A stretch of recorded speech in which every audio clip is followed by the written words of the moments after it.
Southeast states, led by activist Omoya Leshowore. The protest brought activities to a near standstill on Monday, October 20th, despite a court order and police warnings. Security operatives fired tear gas and gunshots to disperse protesters in Abuja who were demanding the release of the detained leader of the indigenous peoples of Biafra. In Abuja, the protest began near Transcorp Hilton with protesters chanting, "Free Nnamdi Kanu now." What do we want? Free Nnamdi Kanu now! What do we want? Free Nnamdi Kanu now! Free Nnamdi Kanu! We are here addressing the press, exercising our right to freedom of expression, and you can see what the police, what they are doing, the way they are intimidating us as citizens of this country. Free Nnamdi Kanu now! Don't tear gas us! Free Nnamdi Kanu now! Don't tear gas us! Nnamdi Kanu now! Nnamdi Kanu now! Nnamdi Kanu now! Let's go to beggar. Rally!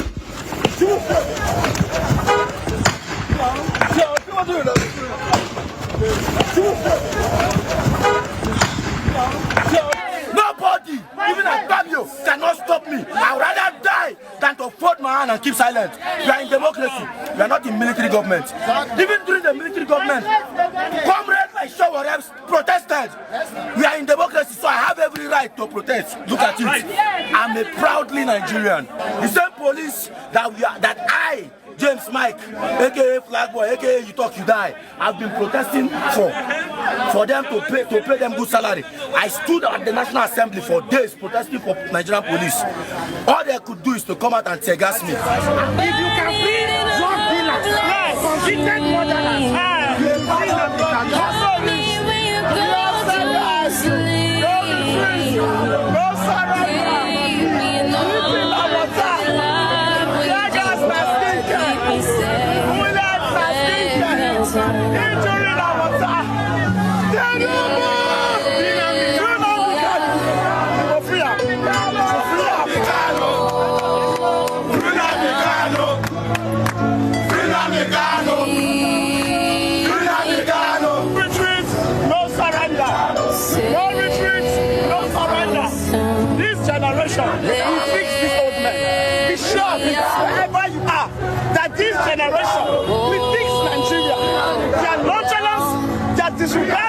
May their souls continue to pursue their oppressors. Amen.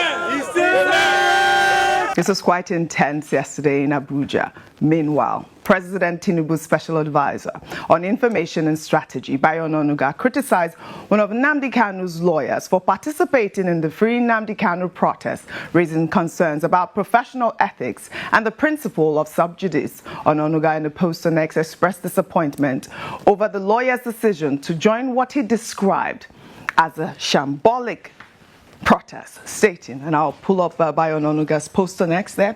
He wrote, "I spotted Aloy Ejimako, one of Nnamdi Kanu's lawyers, among the small group of protesters mobilized in Abuja by Omoya Leshowore. I wonder what Mr. Ejimako was thinking when he decided to join this shambolic protest. As a lawyer, he should be aware of the principle of sub judice, particularly in relation to the ongoing treason case before the court, rather than focusing on preparing a strong case. Mr. Ejimako has resorted to extra legal tactics, joining a career anarchist," he describes Showore as an anarchist, "to influence the process. Legal authorities should consider appropriate sanctions for unethical conduct of the bearded lawyer." And of course, you're laughing there, Rufai, you're laughing. You're laughing. I'll give you the opportunity. Yes, he called him an anarchist. Well, in response to Onanuga's comments, Showore stated that there is no law against a lawyer joining a peaceful protest, and that if Nnamdi Kanu is not released, even senior advocates of Nigeria will join the protest. Let's take a look. The lawyer is a person, and the same right are used to if they don't release Nnamdi Kanu, yes, senior advocates of Nigeria will join this. Yes. APC, police, force. Doctors will join this protest. Yes. No. Even surgeons, like people who say no get time, nurses, everybody will join. We'll join. We're about to announce another date, and that one will be bigger they will be the mother of all protests. Exactly. So they have a chance now. You know, when we were saying it, they thought it was a play. They thought it was play a few days ago when we say we are going to shut down this Abuja. Nothing happened in Abuja today. Even the judge that gave the order that we should not do protest, asked us to come back today. I heard he did not sit. He did not sit. He couldn't make it to his office.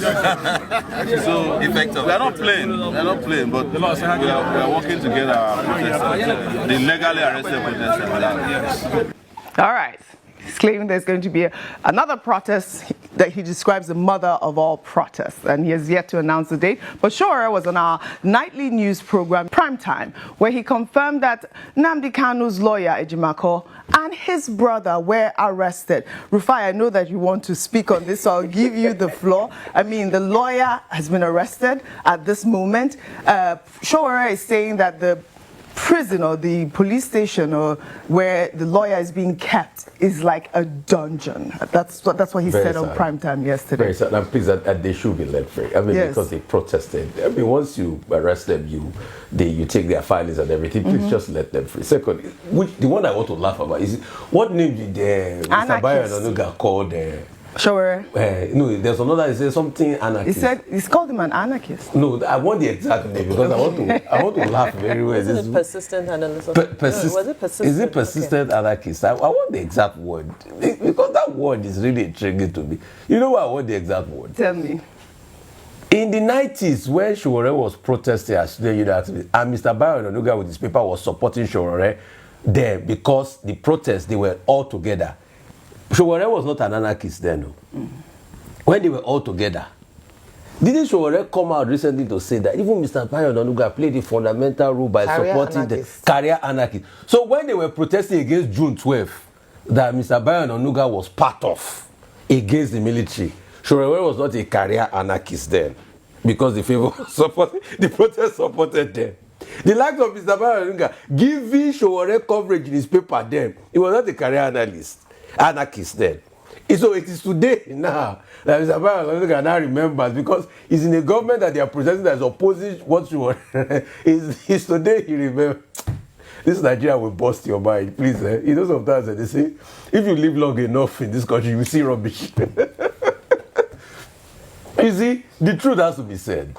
When interest does not align, these are the things. These are people I respect so much. Mr. Bayo Onanuga. You know why I respect this man? He had so much fundamentals then. He was told to come and apologize for something, about his story or something. He said never. You mean Bayo Onanuga's yes, back in the 90s. No, I'm talking. No, it's not now. I'm saying history. Okay. Back in the 90s. That's why they left Concord. And they went to set up the news then. Him and the great Babafemi Ojodu, they were told to come and apologize. I said, no, we're not going to put in a word. They stood for their conviction. I will still always remember and respect Mr. Bayo Onanuga for that. Because they were those that were in the midst of struggle in this country. But today, like I asked, what changed? It's the same better Nigeria these guys are protesting for that you, Mr. Bayo Onanuga, protested for there. Now you are slamming the lawyer. When them Ganifa were me and them Femi Falana were protesting them, marching for June 12th, you didn't remember to report them to the NBA then because you are on the same side. Now that it has changed now, you say the lawyers, the Ejimako and the likes are sub judice. Oh, let's go into the itinerary of sub judice. You know how many matters that are sub judice that people closing? All we are calling for is sanity in this process. I have not said everything Nnamdi Kanu did was right, but I'm calling for fairness. A court of appeal, I said, leave this man. Even the Supreme Court judgment to overturn all of this. There was one dissenting judge. Igbo leaders went to President Buhari, asked for political solution. And we are hearing dragging of this case, dilly-dallying, here and there. And people come out to protest because it's a national matter. And we are casting aspersions on them.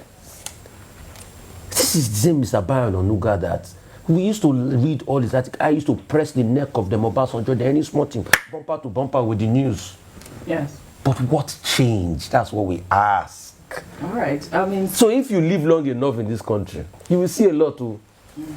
Speaking about the protests, we also saw pockets of Protests in southeast states, however, major streets in Enugu were deserted on Monday as many residents opted to stay off the streets in solidarity with the ongoing demonstrations. Government offices were open, but activities were minimal, while commercial banks, schools, shops and malls remained closed with no movement of commercial vehicles.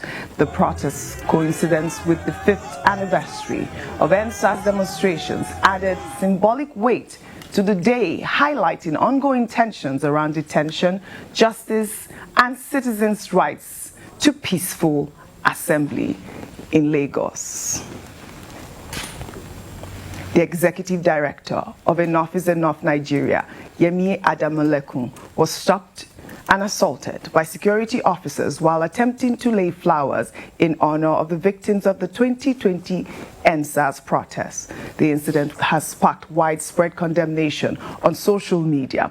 A video shared by News Central TV showed Ademalekun being confronted by security personnel who prevented her from performing the symbolic act at the memorial site. Let's take a look. We will take us down and build our land in faith to defend what is ours.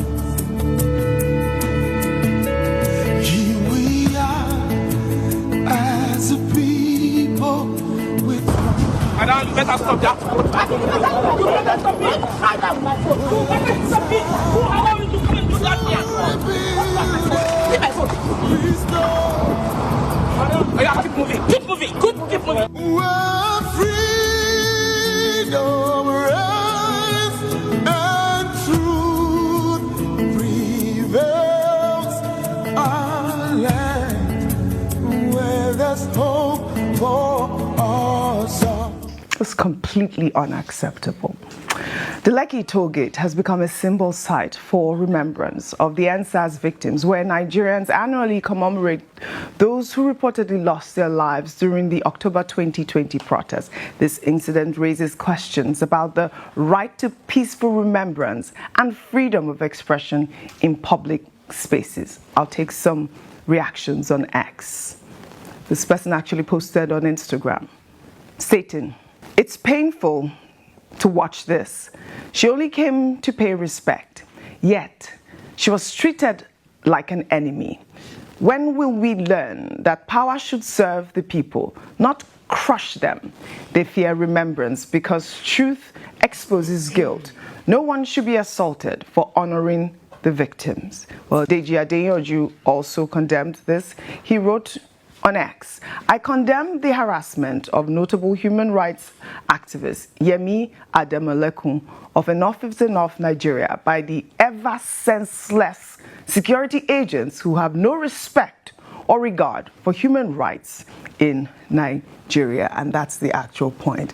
Who authorized this move, actually? Because I will really doubt that this was an order that you should have no one in that area. I mean, I don't know if you have gotten any response from the Lagos state government as to why this happened to Yemi. She was just going to lay flowers. Yes. I actually called earlier on that we need a statement and a response from the Commissioner of Police, because she mentioned, as Yemi Adamolekun mentioned, that he drove past the toll gate to the convoy. Yesterday was a much publicized march to free Nnamdi Kanu, who has been standing trial. And the story here says that residents were angry, workers were stranded because, of course, there was traffic, police barricaded roads. Aso Villa was under tight security amid protests. The police arrested Kanu's lawyer and also arrested his brother. I don't know if they have released them now.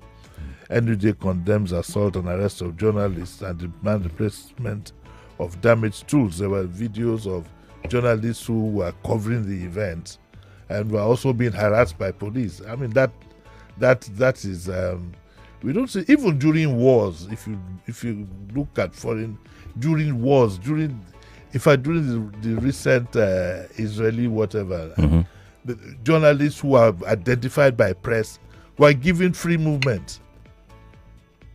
But our police, journalists told they were harassed and so on and so forth. Of course, the tear gas was strictly used to disperse them.